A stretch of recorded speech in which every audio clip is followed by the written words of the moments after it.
O ministro do Supremo Tribunal Federal, Gilmar Mendes, falou sobre o projeto de lei da anistia, que está travado na Câmara dos Deputados. Quem tem detalhes sobre esta fala do ministro da Suprema Corte é a Janaína Camelo, que chega agora no 3 em 1, diretamente de Brasília.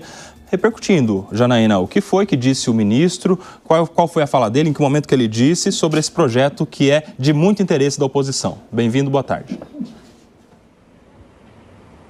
Pois é, Kobayashi, boa tarde a você, boa tarde a todos.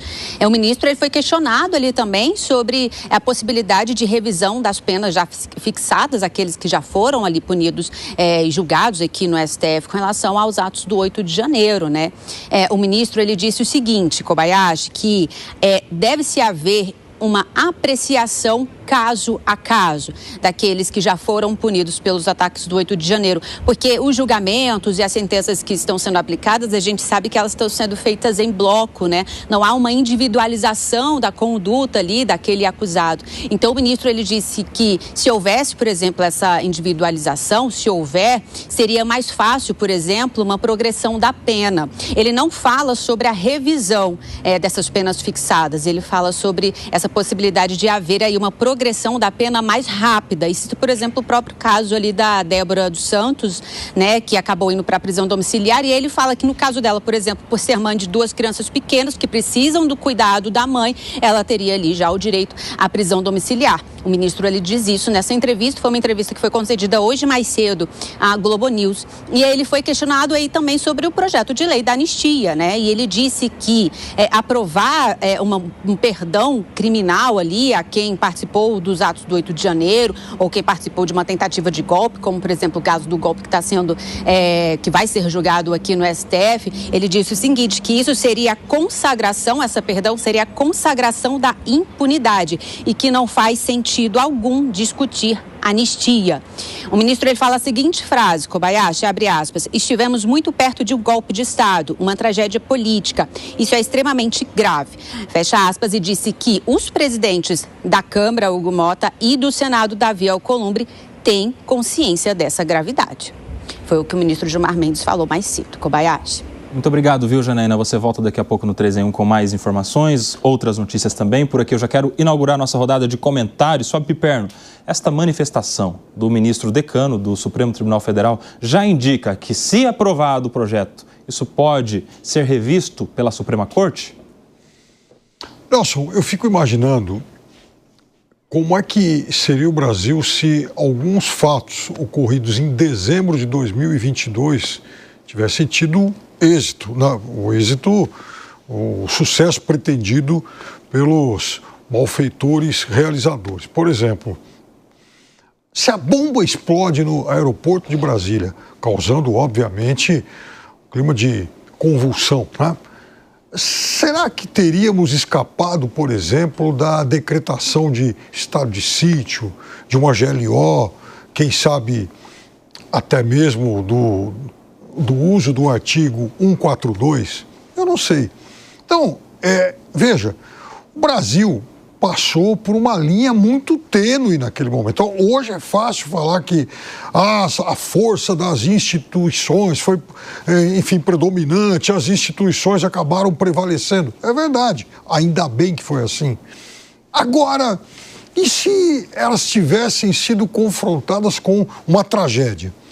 Como é que teria sido o Brasil? Porque não faltaram manifestações, e eu sempre reforço e relembro isso, porque eu assisti, por exemplo, uma sessão de 11h30, uma sessão do dia 30 de novembro de 2022, uma comissão mista, Câmara e Senado, presidida pelo senador Girão, em que, enfim, surgiram lá parlamentares pedindo o uso do artigo 142, decretação de LO, o deputado José Medeiros, uma deputada Aline, não sei do que, lá do Paraná, pedindo intervenção militar. Ela fala com todas as letras e dá a data. Falou, será que os senhores vão esperar a diplomação do dia 12? Temos só mais 11 dias para tomar uma atitude.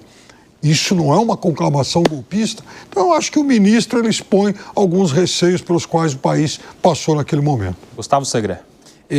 Só uma consulta, e é uma consulta feita na minha ignorância. Essa deputada que Piperno menciona, ela está dentro do processo do golpe do 8 de...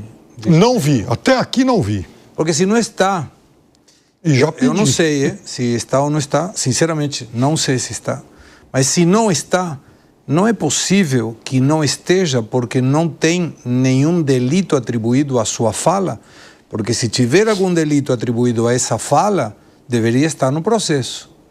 Eu continuo pensando que se isso tivesse acontecido, e eu concordo com o que Piperno menciona, mas se não tem um líder, ou seja, se a justiça não conseguiu identificar um líder em todos os manifestantes do 8 de janeiro, que fosse aquele que, na eventual concretização do golpe, tivesse assumido o comando da presidência da República por deposição do presidente Lula, se essa pessoa não está identificada pelos investigadores, pela PGR e eventualmente pelo Supremo Tribunal Federal, não temos uma condição de uma estrutura organizada para a busca do golpe.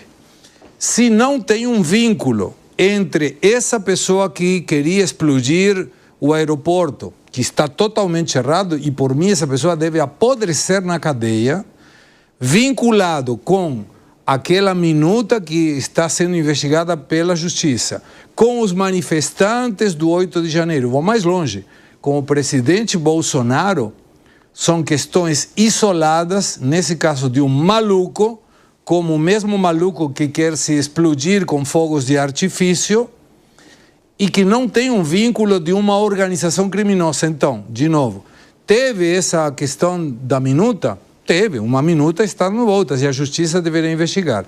Se aqueles detentores da minuta têm algum vínculo com essa fala que o Piperno menciona de 11h30, essas pessoas têm um vínculo com aquele que quer explodir o aeroporto?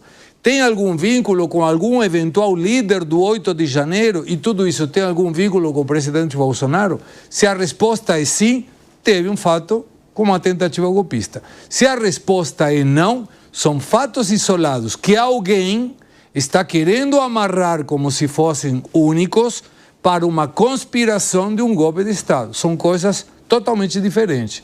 E é a Justiça que deverá investigar, conseguindo imaginar que a Justiça seja imparcial como deve ser, ou a sociedade tirará suas conclusões, provavelmente nas eleições de 2026. Ô Zé Maria Trindade, eu quero entender de você, que acompanha há tanto tempo aí Brasília, não só a política, mas também o Judiciário, o Supremo Tribunal Federal, o peso, a importância de uma manifestação como essa vinda do ministro decano, aquele mais antigo da casa, que já foi presidente do Supremo Tribunal Federal, inclusive o ministro Gilmar Mendes.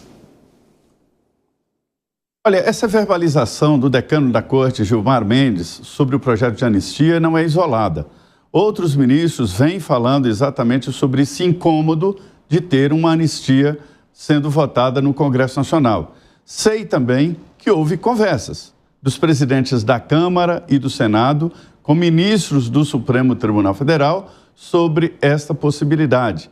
E os ministros dizem aos presidentes da Câmara e Senado, e também sei desta fala com líderes, de que seria um confronto, que é um desafio a uma decisão judicial.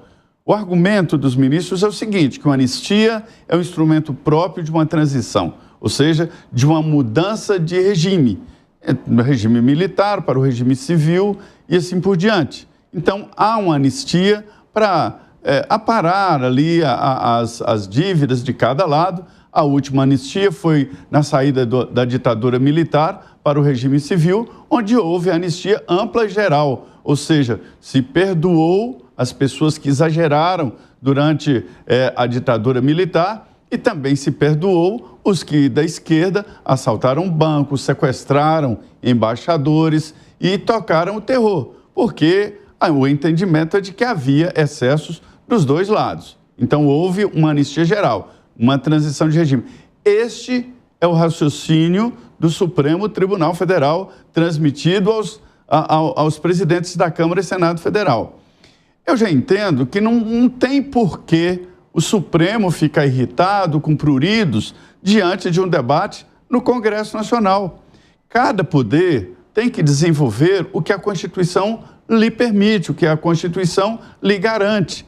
A nós, civis, nós só somos obrigados a fazer algo ou deixar de fazer em virtude da lei. O servidor público, e aí inclui os ministros, eles só podem fazer algo que a lei determina. É assim a lógica da Constituição. Então, o Supremo tem o seu poder e o Congresso tem o poder de discutir e votar qualquer projeto, inclusive um projeto de anistia amplo, geral e restrita que seja. Esse assunto vai para o Supremo. E o Supremo vai decidir no futuro se o projeto todo ou em parte é inconstitucional. Acabou não, porque não existe o poder moderador no Brasil. E esse círculo da democracia volta para o Congresso, que poderá votar uma nova medida provisória, ou emitida pelo presidente, ou uma emenda à Constituição, e o processo democrático se reinicia. Portanto, eu acho que é prudente, sim, se discutir não uma anistia geral. Eu não vejo esse debate no Congresso, mas sim uma revisão dessas penas. É preciso discutir, é preciso votar algo no Congresso Nacional que possa colocar freio e colocar uma realidade nessas condenações. Aí depois o Supremo terá, então, a oportunidade de fazer esse controle constitucional. O controle constitucional antecipado é que é estranho e intromissão em outro poder. Quero sua opinião para fechar essa rodada, Alan Gani. Isso que fala o Zé é interessante, porque a questão é a proporcionalidade, pelo que dizem aí os opositores, os parlamentares da oposição. Só que não tem projeto de lei de meia anistia. Ou você perdoa tudo ali em relação à pena, né, daqueles crimes que estão ou não descritos no projeto, ou você não perdoa e mantém. Não tem assim, diminui na metade, ou aplica só um terço, enfim. E aí, qual que é a dificuldade, Alan Gani? Eu acho que essa talvez seja uma das grandes dificuldades, porque muitos não estão defendendo a anistia, mas estão defendendo a dosimetria da pena, ou seja, que as pessoas não sejam julgadas e tenham penas ali por golpe de Estado, ou tentativa de abolição do Estado democrático de direito, mas pelo crime de vandalismo. Por quê? Porque é difícil a gente cravar aqui, porque não há uma prova material de que as pessoas queriam a abolição do Estado democrático de direito, que invadiram ali. Por quê? Porque algo aqui que a gente sempre fala bastante eu não tinha armas, como é que você dá um golpe sem arma? Como é que você vai ter a manutenção do poder? Para você ter uma manutenção do poder, você tem que ter um poder maior do que aquele que é o poder constituinte. Então você precisa de armas, você precisa de recursos, você precisa de liderança, você precisa de uma massa. Aí tem uma tese que o Piperno levanta bastante aqui e que tem alguma lógica, essa tese que é, vamos invadir para provocar uma reação dos militares.